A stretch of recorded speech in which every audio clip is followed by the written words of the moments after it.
Hi guys, it's Paula. Not a lot going on this week. I went to school, went to work, went and got my hair done. But that was really about it. Not much of anything. Well, at least that's what I put out there. Now, when you dig down into the details a little bit, went to school, took an algebra test, flunked it, straight up, flunked it. I am not loving my algebra class. It's been 27 years and I'm really slow on the uptake and I'm just not quite getting it. And it's very, very frustrating to me because I can do so many things, but then you get me into algebra and I'm just lost. And it's not basic algebra, it's intermediate, so it's like the presumption is there that you remember everything from beginning. Problem is I tested into intermediate and I haven't seen basic for 27 years. So I'm trying to catch up all the basic while I'm doing this. So it's no fun. And it's frustrating as somebody that can do things to not be doing this well. I work in an industry that's very woo right now, but I helped interview a couple of candidates to be my boss this week. So that's going to have an impact on what I do. So it wasn't just work this week. I got my hair done, but I'm not done. Just wait. There was a reason behind it. So I mean, I could tell you there was nothing going on, but that's not the details because that's the image that I put out there. That's the online life I put out there. We were talking the other day about living multiple lives. So you have your real life, which is, I take care of my mom, I go to work, I go to school, I own my son. I mean, it's an ongoing sharing pieces of me everywhere I go.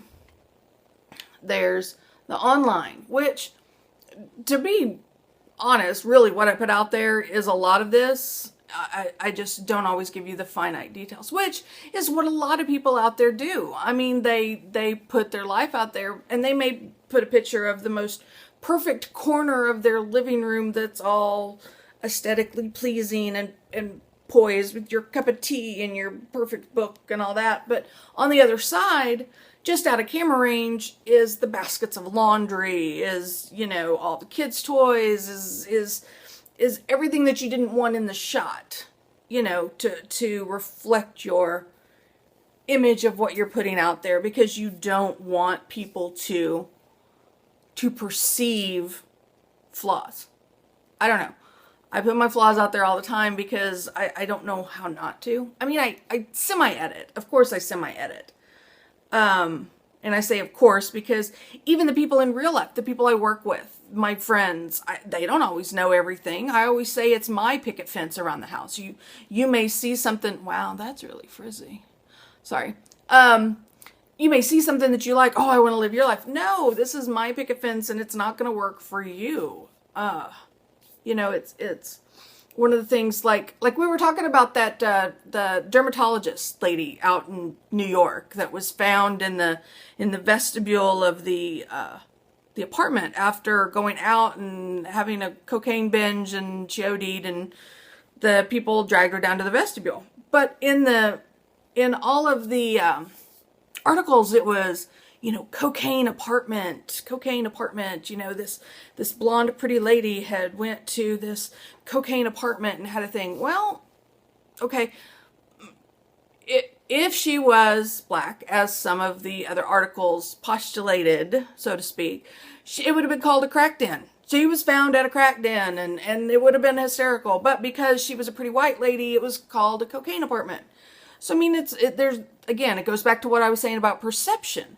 There are certain ways that people put themselves out there and certain ways that the mainstream media puts things out there. Clearly, it's depending on the individual and the lifestyle or the life, I don't know, the life box that you're out there, the way that it's perceived. That's how it goes. The makeup industry this week lost lost a very sweet soul this week in makeup artist Jake Bailey, who presumably at this point took his own life. And if you followed him on social media and you followed him with his activities, you would see that he was living this glamorous life, working with Katy Perry, doing all these things, wonderful photographer. You know, the perception there is that here's a guy that is, you know, living his dream, living the life, and the next thing you know, he's passed, and we don't know why. It's not that we're ever deserved of everyone's explanation. We're not. That's not the way it is. Even though media now gives us so many details of everybody's life, whether on purpose or not, we're never deserved of everyone's details. It's just not possible.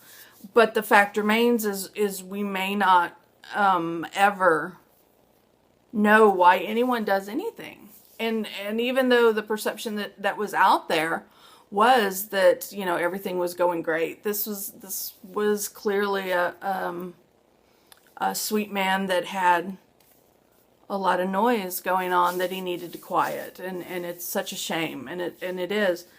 And you know, it's a shame that in media things get twisted, like the cocaine apartment, or, you know, some people that put their life out there, you know, on your Instagram with the perfect pictures and things like that. You know, again, the chaos that's behind the camera is not always, you know, what's portrayed, and nobody knows. So all we can do, what is it? I wish I could remember the quote, you know, be nice to everybody because you never know what they're going through in a day. And it's true. It doesn't hurt to be nice to anybody, whether it's the cashier that maybe your price came up wrong on something. Okay, she's just a cashier that knows what the system tells. She doesn't know what you saw on a shelf. So why in the world should you take out all of your frustrations on this girl that's just scanning, or it's a guy? Whoever is helping you in this part of the store may not be aware of what you saw in the back. So give them the patience and give them the opportunity to try to figure it out. Try to get you some help. I swear, the nicer you are, what is it they say? You catch more flies with honey than with vinegar. So why be mean? Why be an asshole for somebody that has no impact on what happened? I don't know. All of it's just a rambling way of saying we never know what's going on. So there's no reason not to be nice to people because you want people to be nice to you when they don't know everything that's going on with you. So I don't know. This week, try to rein in your frustrations maybe, and just try to be nice and try to think about, you know, what's causing your frustration. Is it really the person in front of you, or is it something that you're taking out on them? I don't know. I guess I'll try that this week. It'll be rough, but we'll see. Have a great week, guys. Bye.